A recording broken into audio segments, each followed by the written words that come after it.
Bueno, estamos acá con el licenciado Lucas Malaisi, psicólogo especialista en educación emocional. Él es el creador y un luchador de la ley de educación emocional a nivel nacional. Nosotros tenemos el privilegio, la suerte de contar con él hace muchos años dentro de nuestra institución. Nos asesora, nos acompaña, nos guía en la implementación justamente de la educación emocional. Bueno, Ana, buenas tardes, muchísimas gracias por la invitación. Sí, hace tiempo que estamos trabajando en particular con el Eccleston y bueno, ya saben, a nivel nacional, internacional. Nosotros vamos a empezar a hablar de esta educación emocional. ¿Qué le falta a las infancias, a las adolescencias, que justamente los vemos y naturalizamos y decimos están violentos, se frustran rápidamente, se enojan? Evidentemente no hay un elemento ni una causa que aisladamente pueda llegar a generar semejante situación. Para resumirte, podríamos decir que es un desgaste o una lesión del tejido social muy profundo que viene desde hace mucho tiempo y que se ha profundizado en las redes sociales y con los dispositivos tecnológicos, que fue lo que llamamos la era de la reconfiguración, donde Jonathan Haidt, en su libro La generación ansiosa, hace un análisis y se descubre que las métricas mundiales de incidencia de depresiones, ansiedad, violencia, todas esas se disparan al unísono. Y no es vinculante, pero sí entendemos que tiene que ver principalmente con las redes sociales. También a esto, como te dije, se le suman un montón de variables, cambios familiares, cambios escolares. Hoy tenemos otros recursos, otros medios. La educación no solo acontece en la escuela, acontece para bien y para mal en las redes sociales, en los dispositivos tecnológicos, en la calle, en el teatro, en la música, en todos lados. Entonces, tenemos que canalizar todas esas variables y utilizarlas inteligentemente. En conclusión, no hay una variable, sino que es una pluricausalidad, que empieza a tener estos síntomas de chicos que irrumpen en las escuelas con armas, los índices de suicidio que son brutales, y en definitiva, adolecemos de una propuesta para acompañar a los docentes, a los padres y a los estudiantes en la gestión de sus propias emociones. También hay como una gran distorsión o confusión de cuánto impacta mi accionar en el otro, ¿no? Entonces me parece que también ahí es bueno empezar a ver qué hacemos con esto en relación a las redes, la violencia en la escuela, ¿no? Una escuela que se torna violenta. ¿Qué hacemos? ¿Qué proponemos? ¿Qué podemos hacer? Vamos a reconocer que la violencia siempre estuvo, pero no en los niveles actuales.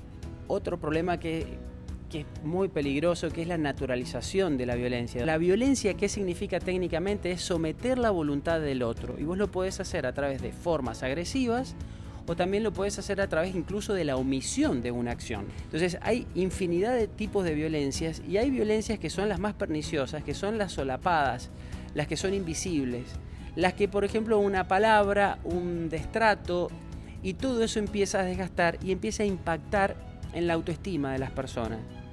Conclusión, entender que la violencia, una vez más, no obedece a una causa, sino que es la sumatoria de un montón de variables. Por ejemplo, un chico que se harta, me están hostigando, me están molestando y no me jodan porque los voy a matar. Entonces empieza a pergeñar una situación y después termina cometiendo homicidio, o a veces termina cometiendo suicidio porque no soporta esto y no encuentra la salida, o a veces, lo transita, pero con un trauma, es decir, no lo puede gestionar. Y ese sobrepaso, ese exceso de estrés termina repercutiendo en una autoestima lesionada para el resto de su vida, donde desarrolla un concepto de sí mismo diezmado, donde dice yo no sirvo, no soy capaz, nadie me quiere, y después termina funcionando a ese nivel en su vida. Entonces, ¿cómo resolver esta situación que, como ves, es compleja? No hay una charla, no hay un libro, sino que lo que tenemos que hacer es avanzar al mismo paso que lo hizo la patología, es decir, poco a poco. ¿Cómo se hace esto? Con una intervención un día, al otro día planteamos otro tema de lo emocional, al otro día otro tema, es decir, sostenerlo en el tiempo, pero poco a poco. Deberíamos dar educación emocional, ¿sí? Una vez por semana, por ejemplo, esto sería como viable, ¿sí? Es un poco lo que hoy está sucediendo en los colegios Eccleston. ¿Cómo hacemos para que pasen todas las escuelas? Porque además estos alumnos que puedan tener educación emocional en nuestra escuela también se van a vincular con con otros niños, ¿no? Entonces, por eso pensamos en esto que es nacional. Claro, sí. Es ley. A ver, la propuesta tiene que ver con... Ya sabemos que esto funciona, todas las investigaciones de la implementación de programas de educación emocional dan resultados positivos. Entonces, desde que ya sabemos que esto funciona, la estrategia es expandir estas tecnologías y que lleguen a todas las aulas, sobre todo a las aulas que están en zonas vulnerables, que están en zonas de riesgo, aquellas aulas que tienen papás cuyos que son violentos, que son abandónicos, que están en la cárcel, que consumen drogas. Entonces, en esas áreas tenemos que llegar. Y por eso, bueno, yo soy un defensor acérrimo de la Ley de Educación Emocional, que promueve esta legislación. Bueno, que la escuela no solo se ocupe de lo cognitivo, sino que se ocupe de lo emocional de los chicos, pero no como estrategia terapéutica, es decir, no esperar a que el chico tenga un problema para intervenir, sino que de buenas a primeras acompañarlos, por ejemplo, en qué es la tristeza, qué te produce la tristeza a vos, cómo expresás la tristeza, cómo la sentís en el cuerpo, cómo gestionarla adecuadamente. Entonces todo esto te va a dar herramientas para que cuando tengas que vivir un duelo, una ruptura amorosa o una situación que te genere tristeza, bueno, vos tengas ciertos recursos personales ya ensayados, hay un montón de actividades para hacer. Como mínimo te diría que se tiene que trabajar una vez por semana en talleres para profundizar, curricular y transversalmente. Yo soy uno de los pocos autores defensores del espacio curricular, donde creo que sí, tendría que trabajarse 1 o 2 veces por semana para dar una continuidad a donde, por ejemplo, si en un círculo abierto, hablando, ponele, de la tristeza, un chico cuenta que falleció su abuelo, entonces está triste, bueno, que él pueda hablar y el hecho de hablar está poniendo en palabras sus emociones, está simbolizando, está reconociendo, pasándolo por el cuerpo, está dándose cuenta de cuáles son las señales de la tristeza, pero no solo eso, sino que hay una corregulación, porque los demás chicos que están escuchando se están dando cuenta, él siente una tristeza, perdió un abuelo, entonces desarrollan la empatía. La educación emocional no requiere de técnicas tan tecnológicas o tan creativas, no, sencillamente es una buena pregunta, generar un espacio, poner en palabra y dar tiempo, nada más. Y hacer un cierre prudente. Y si lo hacemos 2 veces por semana, bueno, le podemos dar una continuidad a esto que habló él y que eventualmente siempre va a pasar que otro necesite contar otra situación. Y si esto se da de este modo multiplicado a lo largo de las 40 semanas que están en clases, sí que vamos a tener muchos mejores recursos y se afianza el vínculo educativo, no solo entre los estudiantes, sino también con el docente. Vos nos conocés hace tiempo, sabés de nuestro proyecto, de nuestro modelo pedagógico, donde sí, por supuesto, empezamos a aprender a pensar.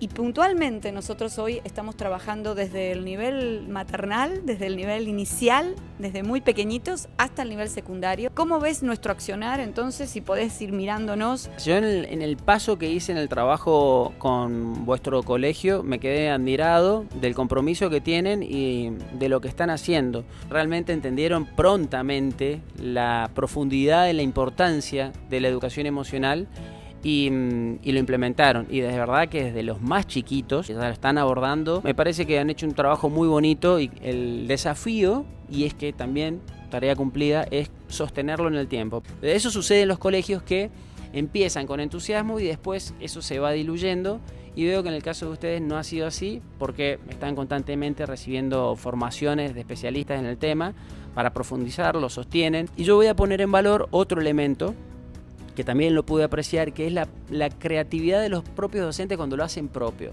Y cuando lo hacen propio empiezan a adaptarlo, empiezan a mejorarlo, y en definitiva esa capitalización es exquisita. Y otro punto muy importante, la cercanía con la familia, y más te digo, se renueva la apuesta con el contrato familiar y estos pactos parentales tan famosos que se están dando ahora para restringir el uso de las tecnologías, entre otras cosas, con la nueva ley de educación que se va a venir en Argentina, donde se libera bastante todo, entonces se hacen mucho más presentes los padres al momento de elegir conscientemente qué tipo de educación quieren para sus hijos. Entonces, que los colegios salgan con una oferta educativa con aspectos como educación emocional, con aspectos de uso o formación en inteligencia artificial. Los padres tienen que estar muy cercanos a identificar qué es lo que quieren para sus hijos. Bueno, entonces estamos redoblando la apuesta. Hoy tenemos en todas las aulas de la escuela secundaria profesores específicos de educación emocional que están planificando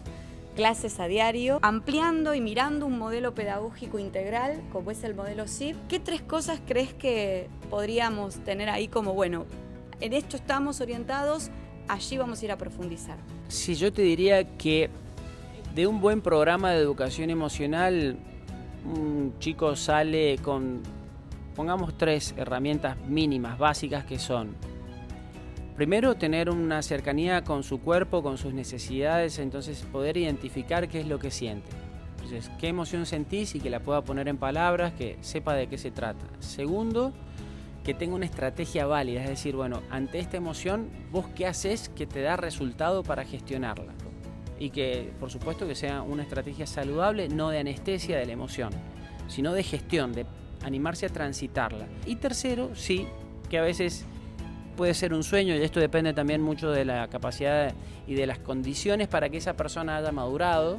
Es decir, que esto de una de cal y una de arena es bueno porque una herida junto con un recurso hacen que se active la resiliencia. Si vos solo tenés una herida y no hay un recurso, se genera un trauma. Entonces la idea es desarrollar recursos por encima de este nivel de desafíos o heridas que propone la vida, ¿no? Entonces, para generar chicos resilientes. Y en ese camino se va dando la maduración, en donde, si hay un autoconocimiento, podés encontrar a lo que yo creo que es lo más bonito que te puede pasar en la vida, que es acceder a tu propósito de vida. ¿Para qué estás vos acá? ¿Qué te gusta? ¿Cuál es tu propósito de vida? ¿Cuál es tu misión? ¿Qué le diríamos a las familias hoy eclestonianas? La idea es revisar cuál fue tu crianza y ver cuál es la nutrición emocional que le estás dando a tu hijo. Entonces, acá que desarrollas una educación, una nutrición consciente, donde vos te das cuenta qué fue lo que recibiste y por qué tendés a compensar o hacer ciertas cosas, pero en realidad a veces estás viéndote a vos a la edad de tus hijos. Entonces, otra cosa que saca muchas presiones en los padres es saber que no existen los papás, las mamás perfectas. Eso es imposible. Hay ciertas frustraciones, ciertos límites que hacen a la nutrición emocional. En las familias se da un exceso de placeres por culpas de no dar amor. Entonces sí, dicen sí a todos. Se da lo que yo llamo el síndrome del Papá Noel. Y una persona que está poco, entrega regalo y se manda a cambiar. Y todos felices, pero en realidad eso no es ser papá ni es ser mamá. La idea es la compañía, esa nutrición emocional que se da a lo largo del tiempo, que si ellos no revisan cuál fue el estilo de crianza, el estilo de apego que recibieron, no lo hago consciente, bueno, tiendo a repetirlo. Yo creo que con pequeñas cápsulas, con pequeños bocados, entonces puede ser un video, un audio, un podcast de 10 minutos donde se hable frustraciones, cuáles son tóxicas, cuáles nutritivas. El juego libre, ¿por qué es importante? El amor, ¿por qué es importante y cómo expresarlo? Los límites, deberes y obligaciones que son importantes en la familia. Lo que vos decís o pensás respecto de tu hijo que tiene un efecto programático. No, salí que rompes todo. Eso queda grabado en el concepto de sí mismo. Oh, qué lindo que cantás, sos un genio, te felicito, estoy orgullosa de vos. Eso impacta en su concepto de sí mismo y por ende en su autoestima. Y por último, sí, placeres tienen que estar presentes, pero bueno, no son la base de la nutrición emocional, porque si no tenemos chicos desnutridos emocionalmente, chicos que tienen todo, pero en lo material, pero no tienen esa confianza, esa seguridad en sí mismos, que es lo que en definitiva los va a llevar a emprender o a transitar dificultades cuando los padres no estén para sostenerlo. ¿Cómo hacemos para acercarnos? ¿Qué hacemos? La idea es escuchar de cerca, dar tiempo y cuando ellos se van animando a contar, que no esté el juicio y que después esté un diálogo socrático para invitarlos a la reflexión. Esto es algo que debe ser sostenido en el tiempo y eventualmente se pueden promover acciones como una caminata o actividades diferentes. Gracias, Lucas. La verdad que siempre es nutritivo encontrarnos, conversar y bueno, que nos alientes y nosotros también alentarte y saber que apoyamos, por supuesto, totalmente la ley de educación emocional a nivel nacional. Necesitamos que todas las infancias y todos los adolescentes puedan recibir esto, ¿no?, que vos estás compartiendo. Así que gracias, hasta la próxima.